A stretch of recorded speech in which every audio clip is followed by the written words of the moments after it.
Hoy vamos a hacer un especial en 2 capítulos sobre un hombre que fue una parte fundamental de la última utopía que existió en el siglo XX, sobre un discípulo y un creador de la paz, uno de los grandes pacifistas y músicos de nuestro tiempo, John Lennon.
Con esta canción de Imagine, damos el comienzo de un especial de 2 capítulos sobre John Lennon.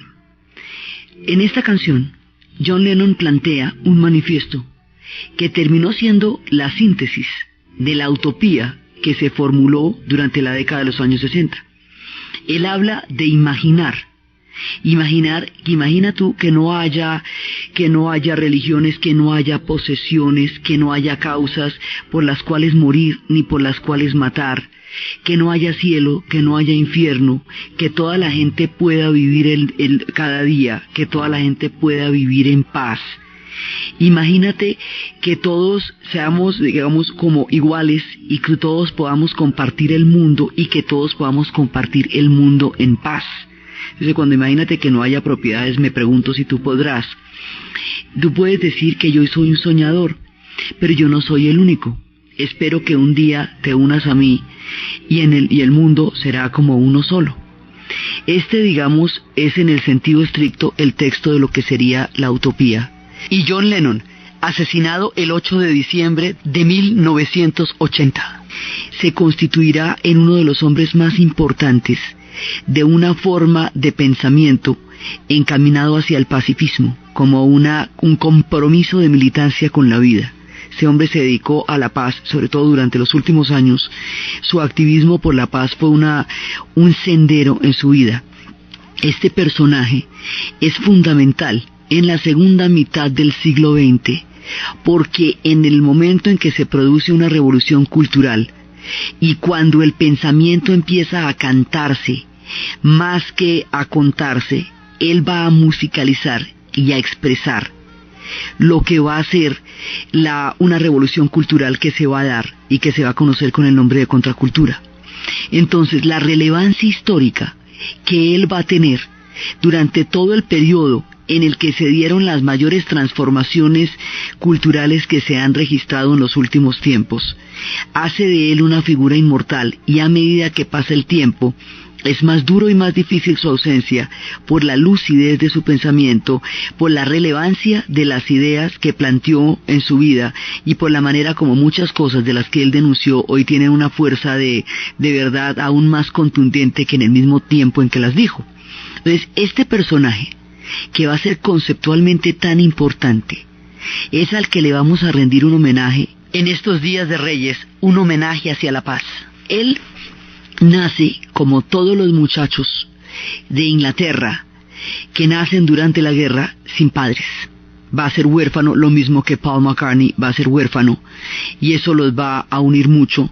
Entonces es huérfano por un lado, porque muchos de esos padres, habíamos hablado cuando hablábamos de los tiempos de la reconstrucción en Inglaterra, estábamos hablando de cómo hay una cantidad de niños que nacen sin padres porque eran hijos de los pilotos que murieron durante la batalla de Inglaterra y durante todo el episodio en que Inglaterra defendió sola Europa. Hubo otros cuyos padres sencillamente no volvieron, que fue el caso de John Lennon. Su padre no volvió, fue un marinero, se fue para otro lado, su madre se organizó con otro matrimonio, entonces él quedó en manos de una tía, de la tía Mimi. Estos personajes, estos muchachitos van a quedar a la deriva después de terminada la guerra porque realmente no hay quien se ocupe personalmente de ellos. Esa situación de deriva en la que van a quedar hace que sean mirados por el sistema como posibles rebeldes, porque al carecer de una figura de autoridad paterna, necesita que el Estado tenga una mano más firme sobre estos muchachos para que no se descarríen, entre comillas. Eso sí los va a hacer rebeldes. Digamos, lo que potencialmente los podría convertir en rebeldes, al tratar de remediarlo, pues sí los va a hacer rebeldes, porque no hay espacio para estos chicos que están un poco a la deriva, no hay un lugar exacto donde estos niños se puedan relacionar con esa sociedad. Entonces él nace en la clase obrera en Liverpool. Y Liverpool va a ser muy importante porque los dos puertos, Liverpool y Hamburgo, son los que reciben por el Atlántico toda la influencia de la música que está llegando de los Estados Unidos. En los Estados Unidos se está produciendo un movimiento musical en primera instancia, o sea, en los Estados Unidos y en Europa se va a producir una revolución cultural durante la década de los 60 que se va incubando en los comienzos de los 50, de la mediados de los 50, y que tiene en la música un elemento fundamental. Entonces el rock and roll va a ser una fusión entre la música afro, la música negra y la música folclórica americana, el folk americano. Ese rock and roll que empieza con Chuck Berry, con Jerry Lee Lewis, ese rock and roll como movimiento que va a crear un espectro musical totalmente distinto, es el que va a llevar a través de los barcos a Liverpool y Hamburgo. Esa influencia va a llegar. El rock and roll va a crear una catarsis y va a crear una manera totalmente diferente de entender el mundo, y los conciertos y los discos van a crear un fenómeno que se empieza a formar recién en ese momento en la cultura, que se llama un mundo para la juventud. Antes de la formación del rock and roll, o usted era niño y estaba en la onda de Walt Disney, o usted era adulto y se sostenía. Pero entre los 14 y los 25 años, que es cuando las personas están formando su carácter como individuos, no había ningún espacio para la juventud distinto de la repetición sistemática del modelo que sus padres habían hecho, fuera que quisieran o no repetirlo. El rock and roll va a crear un mundo para la juventud. Y se va a dar en un momento en que empiezan a darse profundas transformaciones. Entonces, cuando sale el rock and roll en las emisoras norteamericanas, va a crear toda una revolución no solamente rítmica, sino que va a chocar muchísimo con el puritanismo de una sociedad protestante que no puede asimilar una forma de ritmo, primero, que no pueden entender, que no los incluye, y que además resquebraja, choca con toda la forma como se entendían las buenas costumbres. Esto va a hacer que el rock and roll vaya a ser terriblemente perseguido en los Estados Unidos en sus comienzos, no solamente para los que tocaban, sino para los disc jockeys que programaban rock and roll en las emisoras. Era terrible, incluso las apedreaban a las emisoras y a los disc jockeys. El rock and roll va a crear todo un fenómeno. Ese fenómeno lo van a escuchar los soldados. Hay cualquier cantidad de soldados en Europa en el momento de la posguerra, porque todas las bases quedan allá. En Alemania van a entrar por Hamburgo, y a Liverpool pues llegan directamente del Atlántico. Esos soldados van a traer el rock and roll, la influencia va a llegar directamente a estos dos puertos, Hamburgo y Liverpool. Estos muchachos de la clase obrera que están naciendo en esa Inglaterra todavía muy herida por la guerra, van a empezar a escuchar el rock and roll, lo van a escuchar en sus tocadiscos, y van a empezar a comprar guitarras, y a ver cómo se toca eso. O sea, eso todavía no sabe con qué come eso. Se va a llamar la escuela del oído, porque lo que van a desarrollar es una capacidad para aprender solamente por oído la música, tratando de reproducir la influencia que llega del rock and roll y del blues por la vía de Liverpool y de Hamburgo. Son movimientos en un principio muy alternativos, subterráneos. Son movimientos underground. A esta cultura más adelante se le va a llamar la cultura underground, porque es una cultura del subconsciente de las ciudades. Entonces John Lennon entra en contacto con esa influencia, y esa influencia va a marcar su gusto por la música. Más adelante él se va a encontrar con aquel con quien crearía la alquimia de la genialidad, Paul McCartney.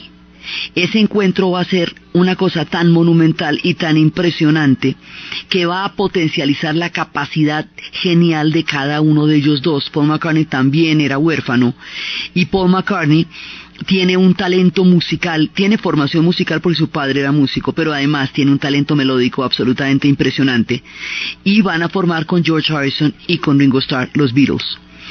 Los Beatles como grupo, más allá del fenómeno publicitario o del boom o de la Beatlemanía, van a ser tan importantes durante toda la época de la contracultura, porque van a ser aquellos que logren expresar musicalmente no solamente lo que está pasando, sino los cambios, las mutaciones. Los Beatles son mutantes, son capaces de cambiar de una época a otra.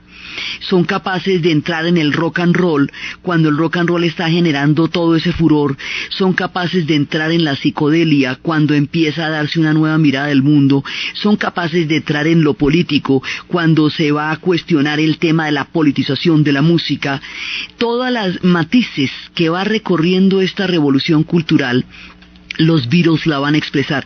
Tanto es así que históricamente se ubica la contracultura como un fenómeno que cuestionó todos los paradigmas de la cultura, digamos, europea y norteamericana, en muchos niveles. Eran una suma de movimientos. La contracultura como tal en Estados Unidos va a ser una suma del movimiento por los derechos civiles con lo que empieza, después los movimientos por el derecho al discurso libre en las universidades, en la revuelta de Berkeley y en los movimientos universitarios.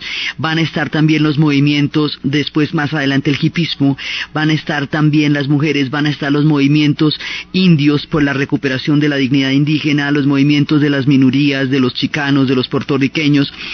Va a haber una gran cantidad de grupos con reivindicaciones particulares que se van a encontrar en un mismo espacio y en un mismo tiempo.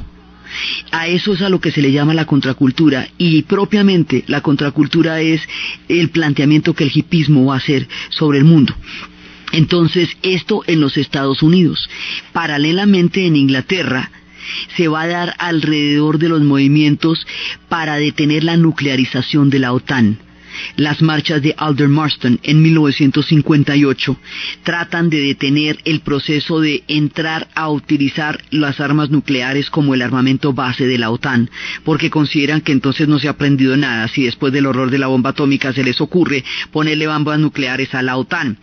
Esas marchas de Aldermaston van a estar dirigidas por Bertrand Russell, el gran filósofo que en esa época ya tenía 72 años, y esas marchas van a estar dirigidas por un comité que se llama el Comité de Desarme Nuclear. Entonces era Committee of National Disarmament. La sigla SC del Comité de Desarme, esa sigla va a pertenecer a un logo que se va a hacer el símbolo de la paz. El símbolo de la paz es una manera, digamos, estilizada como se representa esa sigla. Y ese símbolo va a recorrer de ahí en adelante un ícono en la historia de Occidente, el símbolo de la paz. Se acuña en Inglaterra, Aldermaston, 1958. Entonces están los movimientos pacifistas para evitar la nuclearización de la OTAN y los movimientos extraparlamentarios en Europa. Y en los Estados Unidos simultáneamente empiezan los movimientos por los derechos civiles y empiezan los movimientos que van a cuestionar las bases de la cultura americana, haciéndola tratar de ser fiel a sí misma. Si es la tierra de la libertad y de la democracia, que la democracia y la libertad sea para todos. Entonces, si es cierto que todos son iguales ante la ley, como lo dice la Constitución, como un principio autoevidente en sí mismo, entonces ¿por qué existe la discriminación racial en el sur de los Estados Unidos? ¿Por qué todos los estados del sur están segregados? La pregunta por cada uno de los puntos que fundamenta la nación americana y cómo no se cumple en la realidad es lo que va a llevar a la contracultura. Y el punto que la va a aglutinar, lo que va a hacer que estos movimientos vayan a dejar de ser reivindicaciones particulares, de grupos particulares, y se conviertan en una gran movilización de masas, va a ser el fenómeno de la guerra del Vietnam. Entonces, es eso, digamos, que va a poner en contacto, porque contra eso sí está todo el mundo. O sea, todos tienen claro que no apoyan y no están de acuerdo con la intervención norteamericana en Vietnam durante ese tiempo. Entonces, eso es lo que va a hacer que el movimiento se vuelva un fenómeno de masas.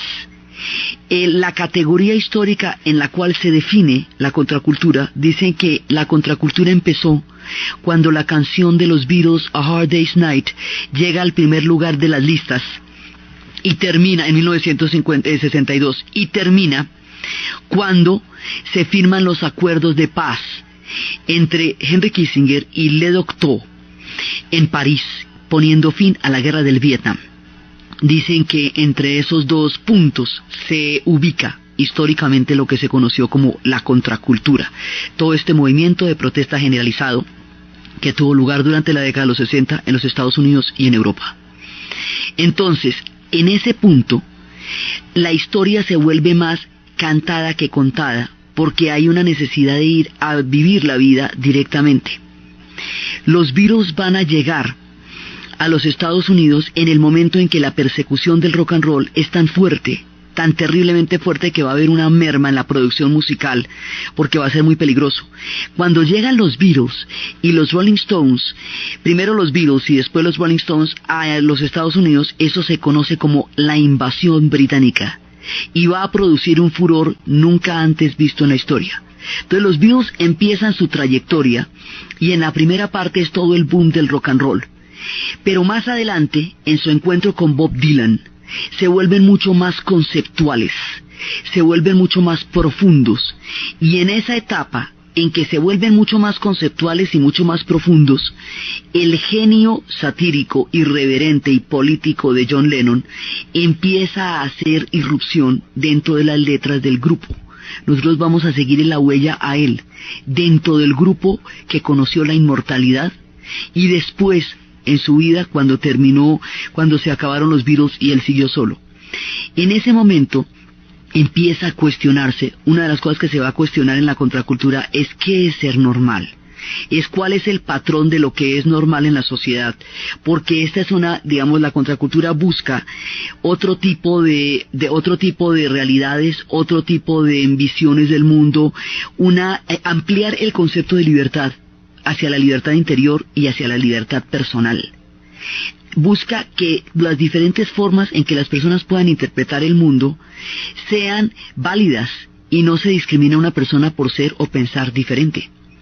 En ese sentido, hay una canción cuando empieza la época de la psicodelia, una canción que va a relativizar este concepto de quién es normal y quién no es normal, y va a mostrar cómo diferentes formas de pensamiento y diferentes formas de mirar el mundo pueden ser válidas a la vez. Se llama Strawberry Fields Forever, campo de fresas para siempre.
John Lennon, los Beatles nos están hablando aquí de un campo de fresas para siempre. Las referencias que ellos tienen en sus discos son las referencias de Liverpool, son del donde estaban.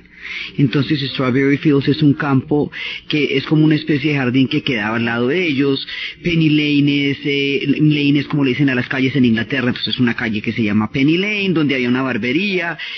Al lado de ellos había una tumba que solitaria frente a una iglesia, y esa era la tumba de Eleanor Rigby. Básicamente lo que hicieron fue, con las referencias de su ciudad, nombrar unas canciones.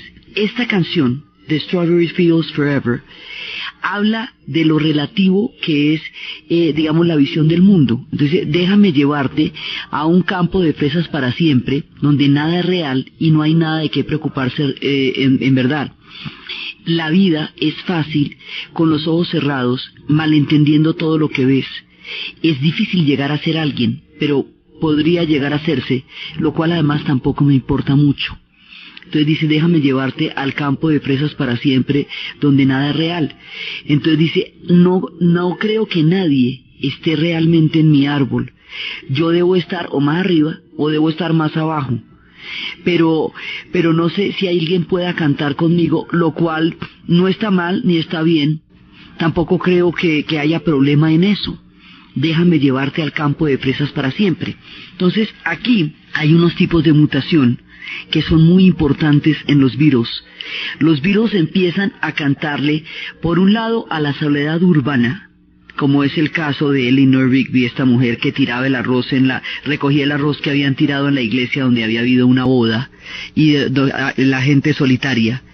Por el otro lado empiezan a pensar respecto a la conciencia, de cómo me relaciono yo con los demás, y cómo no es importante si me comprenden o no, pero es válido que todo el mundo piense de una manera distinta.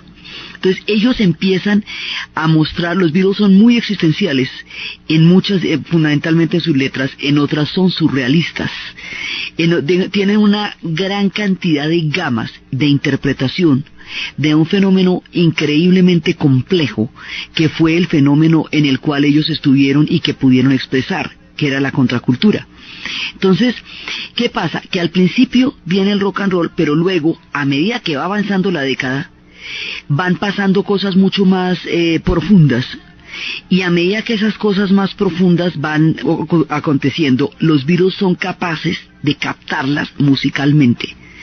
Junto con ellos hay una avalancha de movimientos, de grupos, están los Rolling Stones, está mucha gente. O sea, ellos son la punta del iceberg, pero ellos son capaces de captar los cambios. Y esa característica mutante es la que los va a llevar tan lejos en la conciencia histórica de su tiempo y los va a hacer trascender. Entonces hay un momento en que las cosas están de una manera tal en que los cantantes se vuelven una especie de ideólogos, se vuelven como aquellos que dictan la línea de para dónde van las cosas. Entonces Bob Dylan en ese momento y John Lennon van a ser personajes absolutamente preponderantes en la contracultura como movimiento y como formulación de pensamiento histórico. Cuando los Beatles se encuentran con Bob Dylan les dice que las letras de sus canciones hasta ese momento no decían nada. Eran las primeras canciones, las de Love Me Do y las de Hard Day's Night.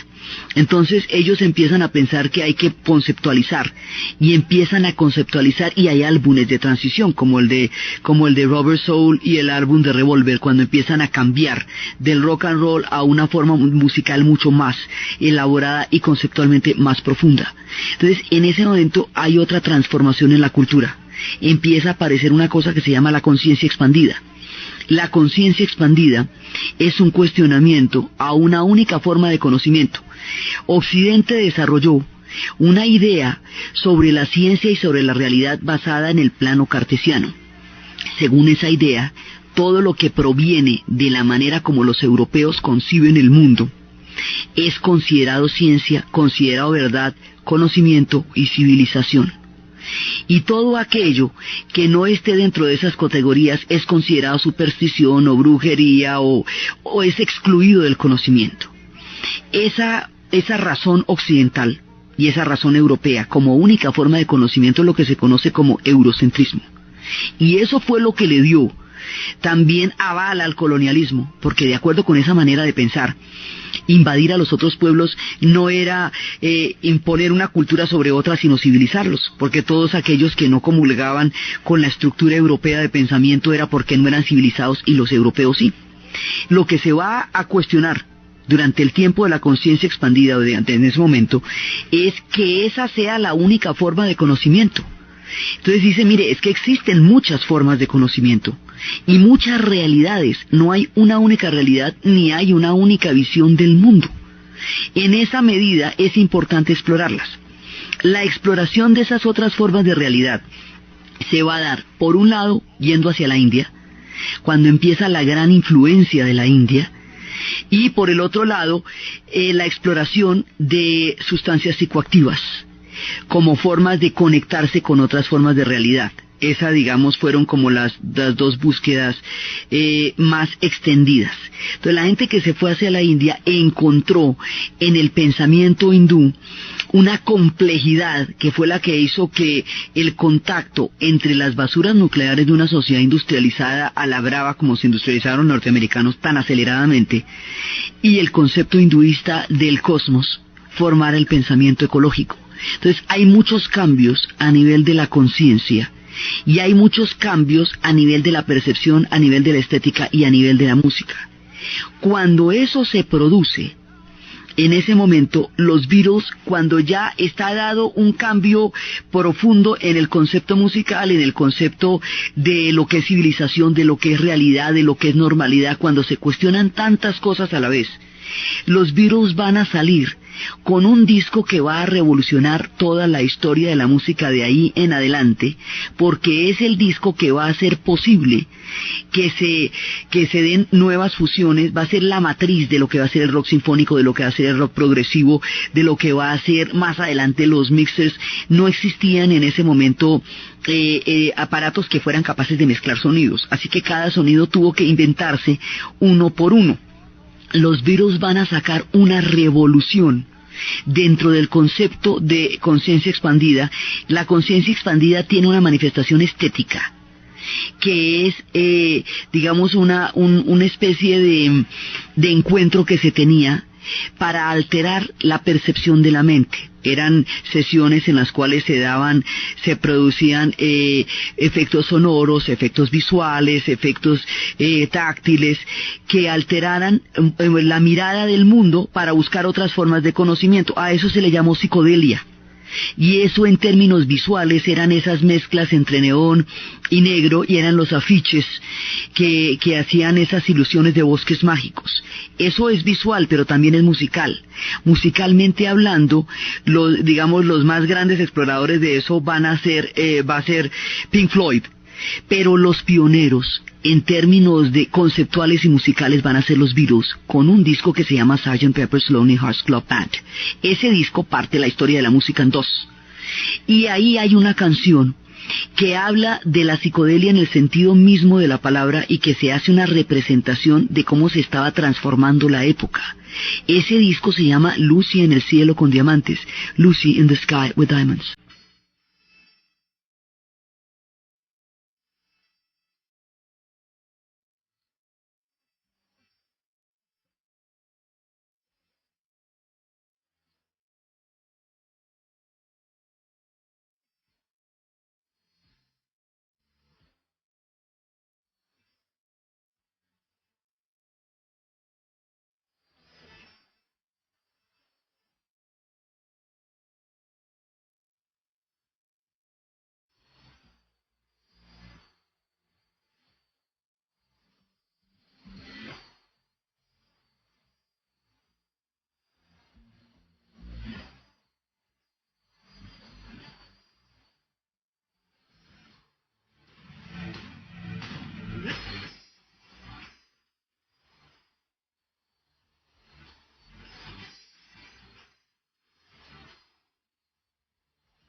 Lucy en el cielo con diamantes, como se llama esta canción, Lucy in the Sky with Diamonds, surge de un dibujo que Julian, el pequeño hijo de John Lennon, va a tener un hijo muy joven con su novia Cynthia, quedan embarazados al principio de la carrera de los Beatles, y casi no va a estar con él y casi no va a estar con ella, lo cual además va a ser muy complicado para él no haber podido ser él un hijo abandonado, un huérfano, y abandonar a su hijo también va a ser muy complicado, y eso también va a ser una razón por la cual la dedicación exclusiva a la crianza de su segundo hijo va a ocupar los últimos años de su vida, pues porque no quiere repetir ese ciclo de abandono.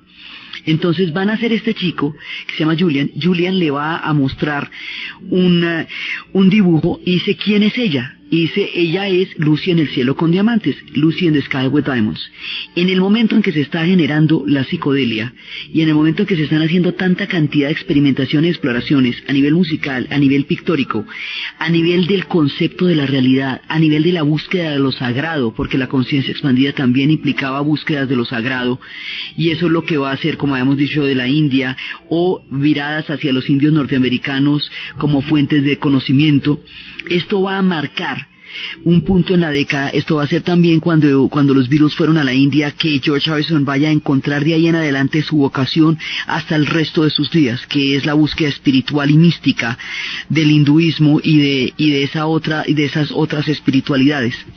Dentro de eso, y dentro de la exploración creativa que hay tan grande en ese momento, es cuando Lennon y McCartney están, digamos, es casi que inexplicable el uno sin el otro durante toda la época de los Beatles. Conceptualmente se nota mucho la diferencia entre uno y otro, porque había uno que era mucho más político y más conceptual, que era John Lennon, y el otro era mucho más melódico, pero la alquimia es inseparable. Ninguno de los dos hubiera podido potenciar su genialidad de la manera como lo hicieron si la historia no los hubiera puesto juntos, y nosotros nos habríamos perdido de la historia de nuestras vidas si no se hubieran encontrado. Entonces, a partir de eso que le dijo el niño, él escribe esta canción. Lo que pasa es que las siglas son LSD, y eso les va a generar una gran cantidad de problemas, porque en aquella época, en San Francisco, se está dando un movimiento que era era el verano del amor, y el verano del amor es el surgimiento del hipismo. Y el surgimiento del hipismo va a llevar a un planteamiento tan radical con respecto a la sociedad, que va a hacer que ellos se excluyan y los hippies vayan a vivir un mundo paralelo. Entonces todas estas cosas se están dando alrededor del momento en que los Beatles están cantando, y cuando se están dando todas estas cosas, ellos van a escribir esta canción de Lucy in the Sky with Diamonds. San Francisco se va a volver un epicentro de una revolución que está empezando y que está dando toda una nueva mirada del mundo. Es ahí cuando sale Sgt. Pepper's en esos días. Entonces, San Francisco se va a volver el epicentro de un nuevo movimiento que le va a dar todo un carácter a la revolución cultural. Ir a San Francisco y llevar flores en el pelo era una manera de decirse partícipe de los nuevos vientos históricos que estaban surgiendo de allá.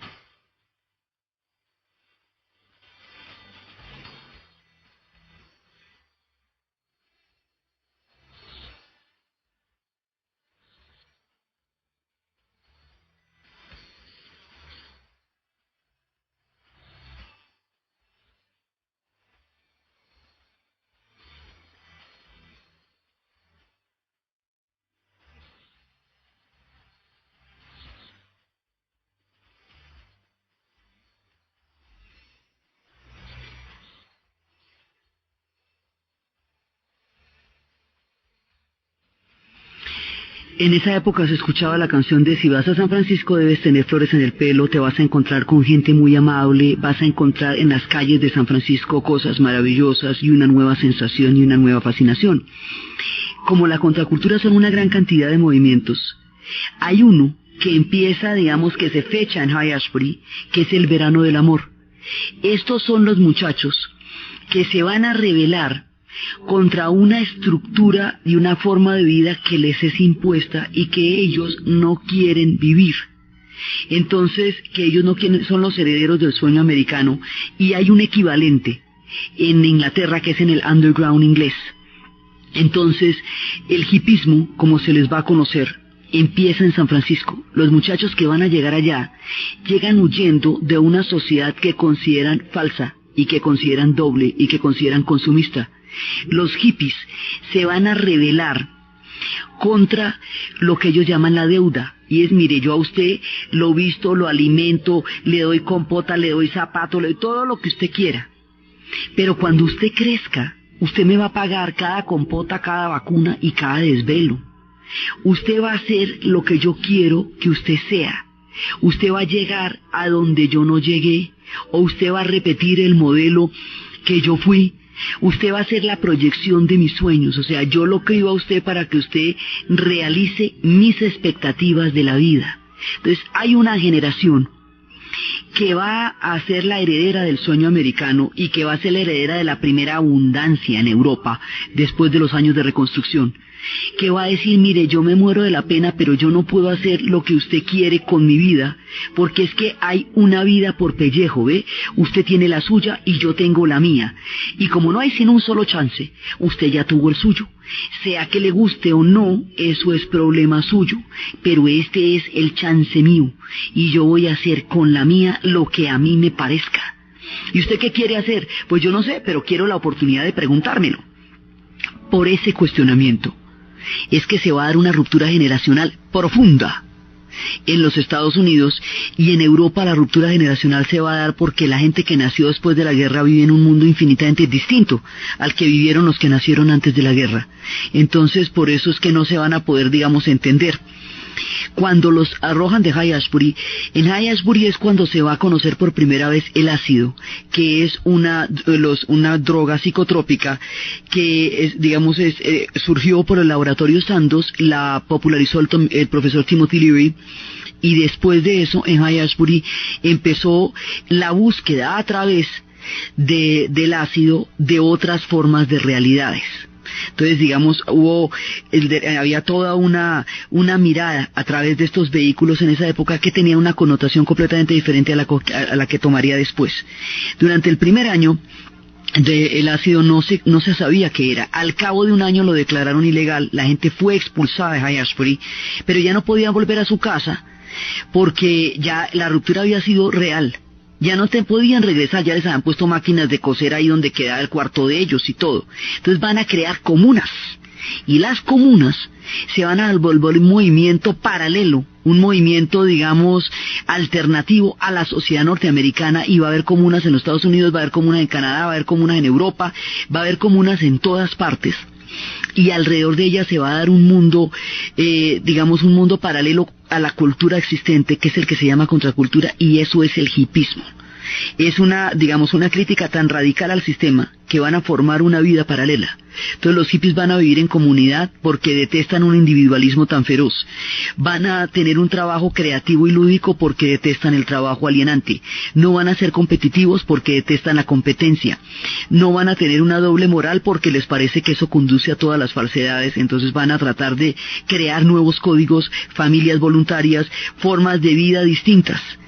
Eso va a ser todo eso. Entonces, cuando pasa todo esto, el tema del ácido se va a volver muy complicado, y a esta canción de Lucy in the Sky with Diamonds le van a meter una cantidad de problemas por las siglas.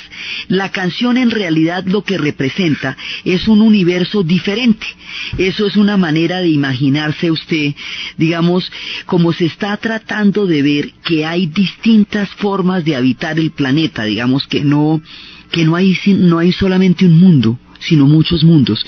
Es un proceso de liberación interior, y es un proceso de mirar el mundo a través de otros ojos.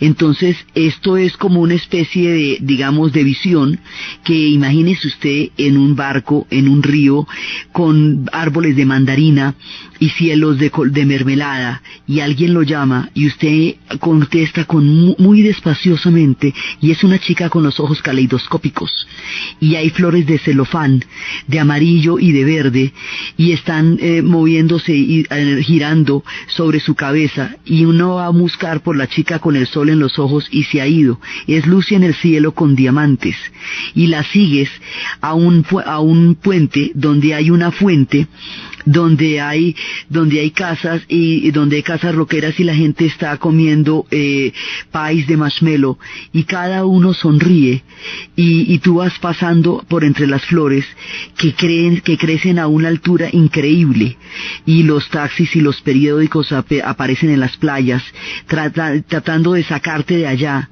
y tú te trepas en la parte de atrás de tu cabeza y miras hacia las nubes y te das cuenta que tú te has ido. Y empieza, digamos, es como la psicodelia, en el sentido estricto de la palabra, es una forma visual de imaginar otro tipo de universos.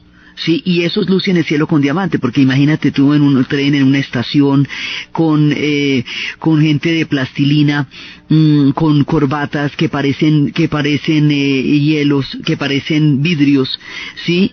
Y empieza, digamos, es toda una mirada, digamos, alterada de la realidad. Eso es Lucy en el cielo con diamantes. Y eso es lo que también sería la película de Submarino Amarillo, que es mirar un submarino amarillo que está viendo otros mundos.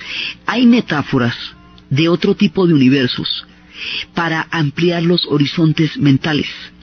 Y eso es lo que significa Lucy en el cielo con diamantes, es la época de la psicodelia. Entonces, estos movimientos que están surgiendo en San Francisco, en Haight-Ashbury, este movimiento hippie que va a ser, digamos, va a ser pacifista por definición.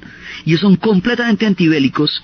Ellos buscan otro tipo de vida, una sociedad más diversa, justa, tolerante, capaz de convivir con la diferencia del otro, una sociedad en la cual las personas puedan plantearse otros ejes de relación distintas de la ambición, la codicia y el dinero. Estos fenómenos se dan en sociedades donde la gente ya tiene resueltas las necesidades básicas de la mayoría de la población, y puede entrar en otros niveles de reflexión, porque los 3 golpes diarios ya los tienen garantizados.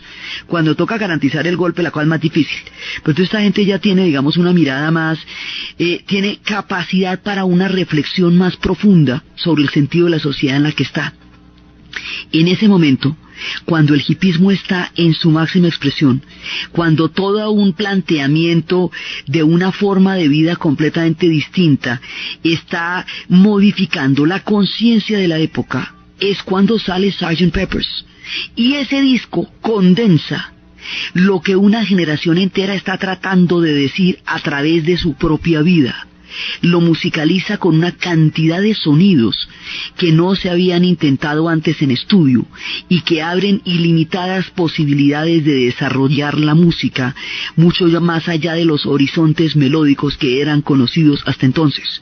Por eso ese disco es absolutamente emblemático y es uno de los momentos de máxima genialidad de los Beatles y creativamente de ellos. Entonces, otra de las cosas que Sgt. Pepper's reclama hay una crítica muy profunda a la forma de vida inglesa, que los rockeros van a llevar hasta límites increíblemente analíticos, como va a ser Pink Floyd más adelante o como va a ser Genesis.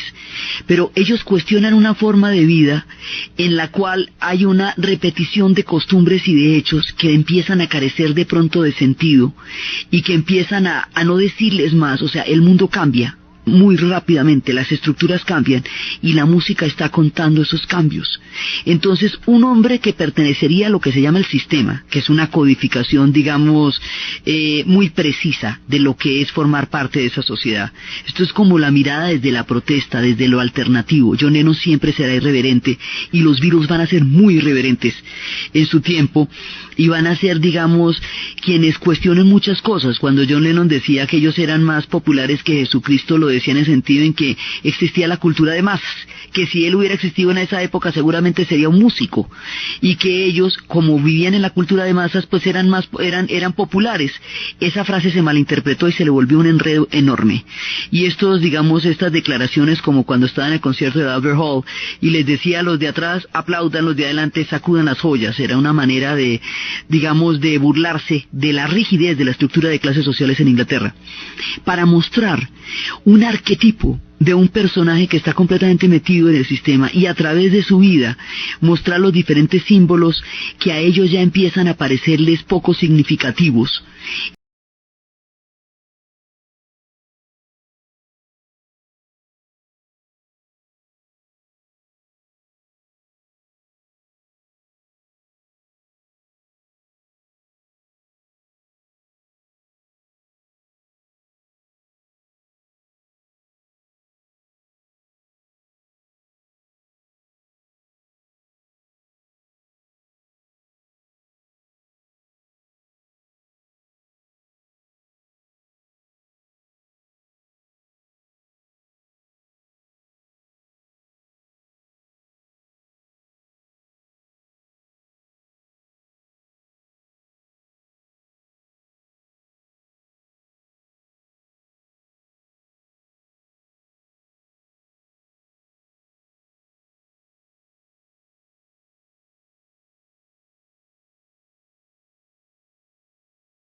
Esta es una historia de uno de los héroes del sistema, y dice que yo leí las noticias y era una historia de un hombre que lo había logrado, pero las noticias eran tristes, porque él se voló la mente en un carro porque no notó que la luz había cambiado, y empieza a describir quién era él, y dice que leyó en las noticias que el ejército inglés recién había ganado la guerra, que había una multitud alrededor de él, pero él no, alrededor de una persona que se había accidentado, pero él no lo miró, él no había leído el libro, y empieza a contar alrededor del accidente quién era esa persona, y cómo es la forma de la vida de los ingleses, y cómo la velocidad, el éxito, todas esas carreras las van contando a través de este personaje que va a tener un accidente. Es como un pretexto para ir contando quién era él, y cómo son los noticieros, cómo son las ambiciones, cómo son las vidas. Alguien habló, yo entré en un sueño, y musicalmente hablando, esto es una revelación, porque es una experimentación nunca antes hecha. Entonces, ellos van construyendo una mirada del mundo a partir de una época en donde se están dando las más profundas transformaciones en la cultura de toda la época contemporánea, que es el movimiento de los años 60. Y John Lennon va a ser un personaje sin el cual no sería comprensible ni la revolución cultural ni la revolución musical que surgió en ese tiempo. Y los Beatles, como grupo, van a ser los representantes más importantes, digamos, o de los más fundamentales, porque es que hubo muchísimos genios en esa época, pero ellos van a pasar a la historia como los que fueron capaces de mostrar todos los cambios que están pasando. Entonces, John Lennon tiene una etapa, que es toda la etapa con los Beatles, en donde su grado de creatividad llegará a cumbres increíbles, y luego tiene una etapa que es donde va a estar como solista, que es toda la época de su activismo ya muchísimo más comprometido con lo que va a hacer parar la guerra del Vietnam. Entonces nosotros vamos a continuar. Después vamos a ver con Revolution cuando se politiza la escena de la contracultura y se hacen más sectarios. John Lennon y los Beatles lanzan un manifiesto hablando de cómo nadie puede en nombre de una tendencia o de otra aplastar a las demás. Siempre fueron pluralistas, siempre fueron antidogmáticos, siempre fueron irreverentes, y esas condiciones los hizo espíritus libres, y a él lo hizo un espíritu irreverente durante toda su época. Esa irreverencia, la lucidez conceptual y más adelante su compromiso por la paz es la razón por la cual nosotros le estamos rindiendo este homenaje, porque es un personaje de primera línea en la formación de la conciencia histórica del siglo. Entonces, la manera como él continúa y termina su trayectoria con los Beatles, y la forma como empieza su propio rumbo en la vida a través del activismo pacifista, es lo que vamos a ver en el siguiente programa. Entonces, desde los espacios de la utopía, de la contracultura, de la creatividad conceptual, de la herencia de esos chicos que vagaban por las calles de Liverpool a la deriva sin padres, terminada la guerra, y que solucionan musicalmente su existencia, y al hacerlo, tiempo, y con ellos la figura de John Lennon como una especie de genio satírico, irreverente y creativo de una de las épocas más ricas de la historia, en la narración de Ana Uribe, en la producción Jessy Rodríguez, y para ustedes, feliz fin de semana.